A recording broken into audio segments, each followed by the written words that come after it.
اس لفظ کی ادائیگی کیوں مشکل ہو جاتی ہے؟ یہاں دیکھیں، ایک یا پر تشدید ہے اور پھر اس پر زیر بھی ہے۔ اگلا حرف سین ہے، وہ بھی مشدد ہے اور اس پر بھی زیر ہے۔ آگے لام کو دیکھیں تو اس لام پر تشدید بھی ہے اور زیر بھی لگا ہوا ہے۔ اس سے آگے والا لام متحرک ہے اور پھر اس سے اگلے لام پر جزم لگا ہوا ہے۔ اس لفظ کو کس طرح سے درست کر کے پڑھنا ہے، اس کے اسپیلنگ اور ہجے کس طرح سے کیے جاتے ہیں، انشاءاللہ ان تمام باتوں کو آج کے سبق میں سیکھیں گے۔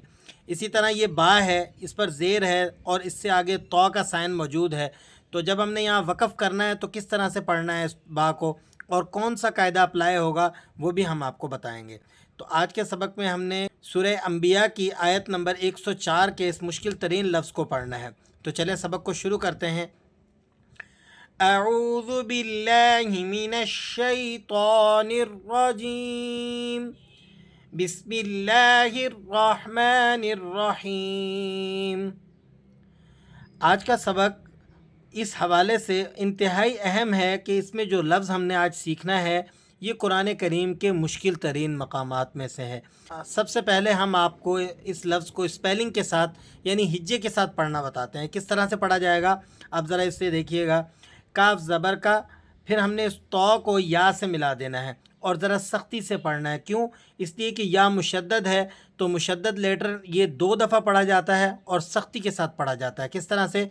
تو یا زبر تو، یا زیر ی، کا تو ی، اس طرح سے آپ نے اس کو یا کو ذرا سختی سے رک کر ادا کرنا ہے۔ کا تو ی، اب یا کو آپ نے سین سے جوڑ دینا ہے اور یہ بیچ میں جو الف لام ہے اس کو آپ نے سائلنٹ کر دینا ہے، اس الف لام کو نہیں پڑھنا، اس لیے کہ جو مشدد لیٹر ہوتا ہے وہ پچھلے والے متحرک حرف کو اپنے ساتھ جوڑتا ہے، تو الف لام یہ متحرک نہیں ہے، اس لیے ہم نے یا کو سین سے جوڑ کر پڑھنا ہے۔ اور کس طرح سے پڑھیں گے؟ یا سین زیر یس، سین زیر سی۔ اب یہ سین چونکہ پھر مشدد ہے اور اس پر تشدید ہے تو اسے بھی ہم نے سختی سے ادا کرنا ہے۔ کا تو یسی، کا تو یسی، اور پھر ہم نے جیم کو لام سے جوڑ دینا ہے کیونکہ لام مشدد ہے، مشدد لیٹر پھر آ گیا تو جیم لام زیر جل، لام زیر لی۔ اب اس پورے حرف کو ہم جوڑ کر کس طرح سے پڑھیں گے؟ کا تو یسی جی لی، کا تو یسی جی لی۔ اب اس لام کو آگے والے لام سے ملا دیں گے کیونکہ اگلا لام ساکن ہے، تو لام متحرک لام ساکن سے مل جائے گا۔ لام لام زیر لل، کا تو یسی جی لی لل۔ کاف پیش کو، کاف پر پیش لگی ہوئی ہے اور اسی طرح تا پر بھی پیش ہے، تو یہ جو پیش زبر زیر پیش کا جو سائن ہوتا ہے ہم اس کو حرکات کہتے ہیں، تو حرکات یہ کھینچی نہیں جاتی، ان کو ادا کرتے وقت آپ نے بالکل بھی کھینچنا نہیں ہوتا۔ بعض لوگ ان کو کو تو اس طرح سے کھینچ کر ادا کر دیتے ہیں، یہ بہت بڑی غلطی ہے۔ تو حرکات چاہے وہ زبر زیر پیش کی ہوں، 2 زبر 2 زیر 2 پیش کی ہوں، آپ نے ان کو بالکل نہیں کھینچنا۔ ہاں جو حرکات کھینچی جاتی ہیں وہ کھڑا زبر کھڑی زیر الٹا پیش کی حرکات ہیں، اس کے بارے میں ہم نے دوسری جگہ پر سبق بنا کر اپلوڈ کیا ہے، آپ اسے لازماً دیکھیں تاکہ آپ کو پتہ چل جائے کہ قرآن کریم میں کھینچے جانے والی حرکات اور علامات کون کون سی ہیں اور ان کی تعداد کتنی ہے۔ تو ہم نے اس کو پڑھنا ہے۔ کاف پیش کو، تا پیش تو، کو تو، کا تو یسی جی لی لیل کو تو، با زیر بھی، کا تو یسی جی لی لیل کتبی۔ اب جب ہم اس کو سٹاپنگ موڈ پہ پڑھیں گے تو ہم اسے پڑھیں گے کا تو یسی جی لی لیل کتب، کتب۔ اب آتی ہے بات با کے بارے میں، ہم نے آپ کو بتایا تھا با کو جب ہم وقف کر کے پڑھیں گے تو ہم اسے کس طرح سے ادا کریں گے۔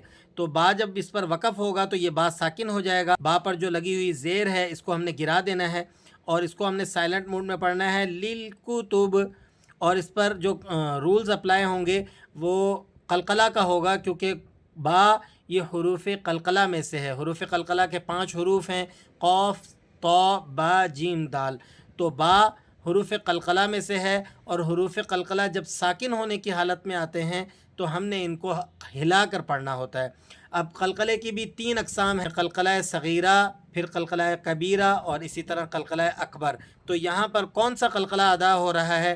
اگر آپ ہمارے ریگولر اسٹوڈنٹ ہیں اور ہمارے تمام اسباق سنتے ہیں تو آپ کو پتہ ہوگا حروف قلقلہ جب آیت کے لاسٹ میں آئے تو ہم نے وہاں کون سا قلقلہ ادا کرنا ہوتا ہے، یہ یہاں پر قلقلے کی کون سی قسم جاری ہوگی یہ آپ ہمیں کامنٹ باکس میں لازماً بتائیے گا۔